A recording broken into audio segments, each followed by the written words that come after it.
welcome to Tire Tuesday. My name is Pat, and this week I want to show you how to properly jump start a vehicle.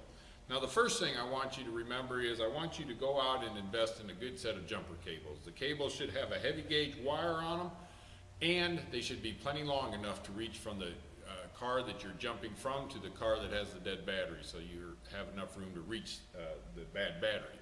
Okay, so what we're going to do is I'm going to show you step by step how to hook up the cables. Here we go. So first we find the positive battery terminal on the dead battery. This is the battery that won't start the car. The positive terminal, you look for a couple of markings. One is usually you have red cabling going to the positive terminal, but I always look also for the plus sign near the terminal. There's always a plus sign near the positive battery terminal, so you're for sure you've got the positive. You take the red connection of the cable end and you hook it up to the positive terminal like this, and then you make sure it's on there good. Now we go to the car with the good battery. So we're on the battery that has is the good battery that I'm jump starting from, and I've located again the positive battery terminal. You notice it's red and there's a plus sign on here. So the second step after I've hooked up the positive terminal on the other battery is I hook up to the positive terminal on this battery as such. And then when you're on the good battery, the third step is you hook up the black terminal, which is the negative terminal, to the negative terminal of the good battery. So we hook that up here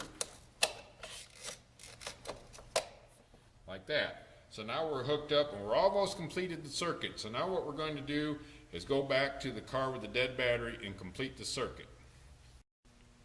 Alright, so the last step of hooking up your battery cables to jump start a car is you take the negative terminal on the car that won't jump start and you find a ground somewhere on the body of the car. This is usually a bolt for the engine or something similar to that, and you hook the negative terminal end to that ground.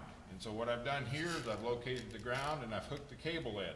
Now some people say, well, why don't you hook to the negative terminal? You can do that, but it becomes very dangerous because hydrogen gas sits on top of the battery in many cases, and as soon as you hook up to the negative terminal, you always create a spark, and then you create when that spark created, you can ignite that hydrogen gas and you can have an explosion. I've actually had a battery explode in my face before, so I've learned the hard way. So always look for the ground cable away from the battery, or the ground connection. Okay, so the next step is we're going to start the car. Okay, so we didn't show it, but I want to make sure that you know the car with the good battery, we have it running the entire time we're hooking up the cables.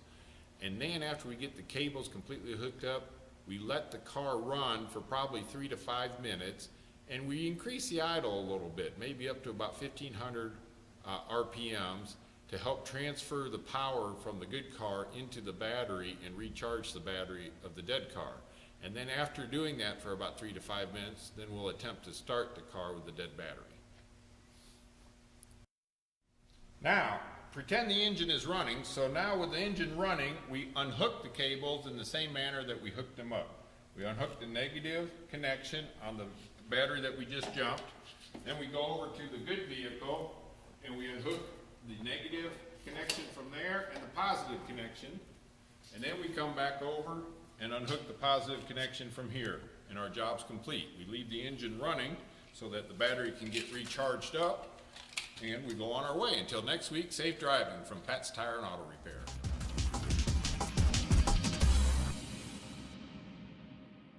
This week's keyword is serpentine.